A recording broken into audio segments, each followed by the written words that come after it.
We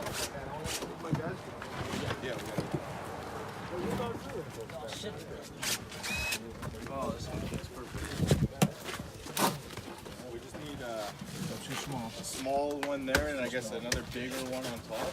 We're gonna put a Or you want it right in the middle? Right? Just gonna put on one platform.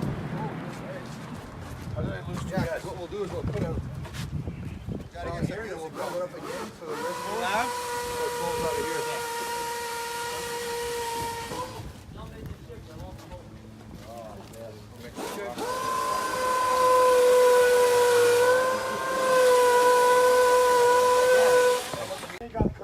All right, hey, welcome Facebook Live.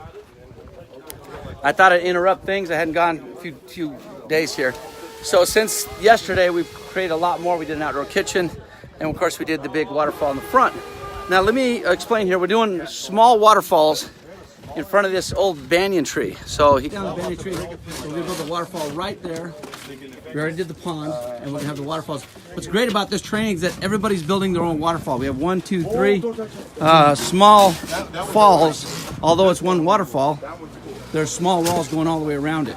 So each team is building it, so we're having a little contest. See who does better. I'm kind of overlooking everything and making sure that it's gonna be how we want it. Meantime, let's go to the backyard here. Sorry. And let's see what we did back here.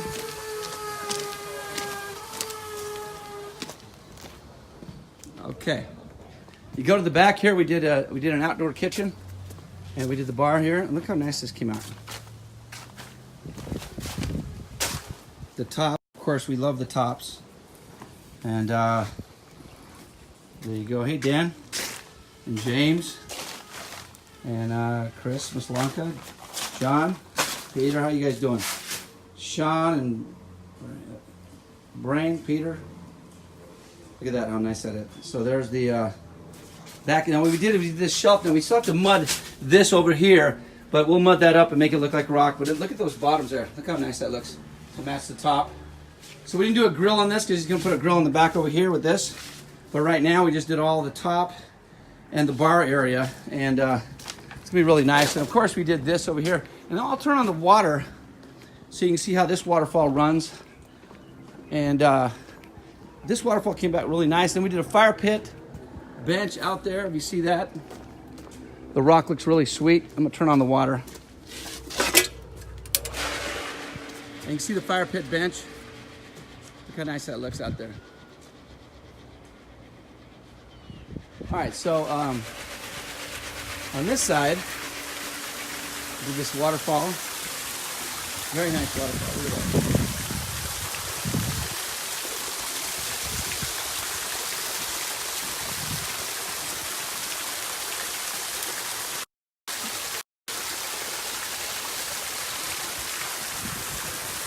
So it came out really nice. Just finishing up thing. It's our last day of training. And you can see, not really nice.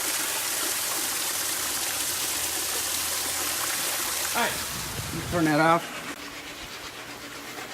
And open go up. So, last day of training here.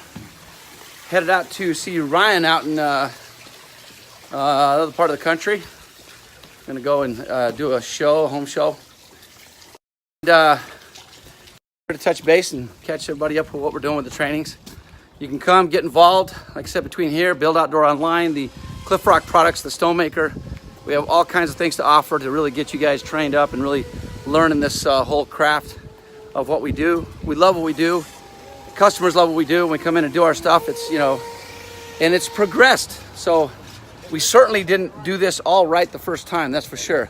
But we've come a long way, and it's just really been pretty empowering to see where we've come from to where we are now. And so I just wanted to kind of touch base with everybody. I love doing the Facebook Live because it allows me a platform to show you really, you know, live what we're doing right in the middle of it. You know what I mean? Whereas before, you have a video and you edit it. This is unedited. This is just straight raw, us putting a whole thing together. So that being said, I think that one of the biggest things, it was nice to have James Eddington come out. He brought us some extra panel mix from Orlando because we're running short. And man, I'm tired. It's been a long week in the sun and everything. So, but he was able to come out here and he was able to talk about what he's doing now, out in Orlando. And man, the guy has just built all kinds of kitchens and waterfalls. And he just kind of cut his teeth on the waterfall when he was coming in. He's been in our training almost 3.5 years ago, so it was good to see him. He had just barely got married and got going, coming out of the Marines. I think it was in the Marines. And he's just done so well. And he got to talk to our group out here and see, he saw a little success. So when I have people that come to our trainings and all of a sudden they go, I never did anything, I don't know. Everybody has the same amount of time as you do. Everybody has the same. Everybody, I do, you do, everything. What you do with it is directly up to you. Whether you succeed or not, it's directly up to you. If you don't have good success, you can write it down. You can blame all of the circumstances, because people have circumstances, bad, good, whatever. But everybody has the same amount of time. It doesn't matter your circumstances. It matters what you do with that time, how you discipline, how you get it and do something great with it. So I'm going to tell you right now, the biggest difference in your success is what you go out and get. So what is the difference between you and anybody else? How do you make yourself different? Do you sell better? Do you have a better pitch, as we call it? I don't like that word, but do you have a better product? Do you have a better, what do you do that's different? How do you set yourself apart in this industry? You've got to do that. And if you don't set yourself apart, don't expect that you will be apart or you will have that niche or you'll have the difference of success that anybody else has. Every case, you go out there, they've done books, Think and Grow Rich, and you read all these books and stuff like that, and you go, how do they do it? I read the book. How do I do it? You've got to live up to a different self-perception of yourself. And I'm not talking about looking in the mirror and go, damn, that's me, that's me. No, I'm talking about looking at yourself internally and subliminally knowing, I'm really doing good. A lot of times people that have done sales, that have engaged in sales, they'll go out and do sales, and if they have a real good month, subliminally, the next month they won't do as good because they feel they got to cut back because they're used to only a certain financial cap. But you got to just blow it right off and say, you know what, I'm going to do better than I ever have. I'm going to do more. I think in the construction business, we don't like to say that we're selling. Oh no, I give bids, I don't sell. And that's baloney. You sell all the time. If you sold your data and letting you borrow the car, if you did whatever it is, you're always selling. And selling is just a transfer of conviction. So if you believe in something and you really believe and you really want something, you can transfer that conviction so that the belief is transferred to the person buying it. So I believe in my product just passionately. So when people come, they just, well, wow, this is what we need. This is what we got to have. Because in the end, it all comes together on your belief. It's all about that.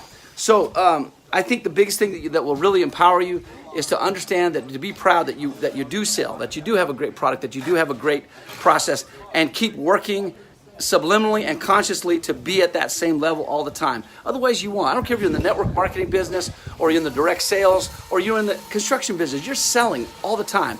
And that might be a bad word, you think. You can use, oh, I'm a marketer. Well, you call it what you want, but you're always transferring conviction of what your cause is or what you're doing.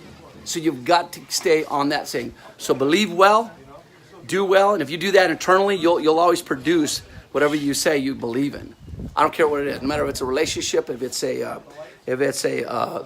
job you're doing, whatever you're doing, there's got to be full out, straight commitment to belief.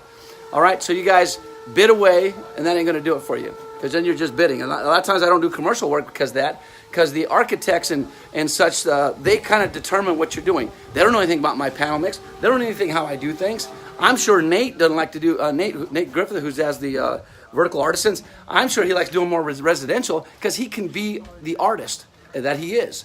And you don't have to sit there and, oh, some architect, this and that. The architects, I think architect, if you're going to be an architect or an engineer, you got to go and own a business. You got to go and try to meet a payroll. You got to go and try to deal with the drugs and the dishonesty and the people that don't show up on time and all the different things. And customers, good or bad, deal with all the things you got to deal with. And taxes and paperwork and all stuff like that. Go and do that, and then design for me the architect work that you think we ought to do. I think that ought to be congruent with everything you're doing, with everything you design. There ought to be a complete congruency, knowing that, hey, I know what a businessman's going through, and I'm going to design not only for the customer, so that that the contractors can be able to do it correctly, and not just a bunch of crazy dogs trying to bid on the same job. Bidder, I'm going lower, and lower, and then they take the lowest bid. I think that is the stupidest way to do it. It's competition, which is good, but I think you got to go for the artist, not for the lowest bid. And that's just my thing. So I love working for customers or homeowners, because I can set the stage. I am the architect and the engineer, and I am the creator. And when I finish, it's all me and the artwork. And when I finish, I can be proud of it, and the customer says, "Wow, that's what people want. That people want that creativity. They want the ideas that you bring, the vision that you bring, and that's the difference in you just giving a stupid old bid." And that's what everybody, I mean, if you're doing the regular flat work and anything like that, that's good. Some people can do it better. So get creative and create a niche for yourself. And I'm not talking about just doing the work, but doing it so creatively and so good that you created your own niche and you automatically get more for your work. Why? Because you deserve it. And inside, you set up that perception. So when people see you, they, you know what, he charged a little bit more, but dang it, he does such a good job, or he does this, or he's creative, or he does stuff nobody else does, whether it be your product, your process, or how you do business. That's just a little advice in bidding and in getting work. So here we are, we're gonna finish up this job. We'll come back Facebook Live at the finish. We're gonna do our graduation, get everybody out of here, and get them out to doing work, because they're very excited about things, and so I'm excited for them. And so we do what we can, and we also do a lot of follow-up. So if you come to training, you can always come back for free. We don't charge. People go, "Oh, you charge this much for training?" Yeah, but you can come back, 1,000 times. We have guys that are already here that have come back to retraining. So, don't forget that.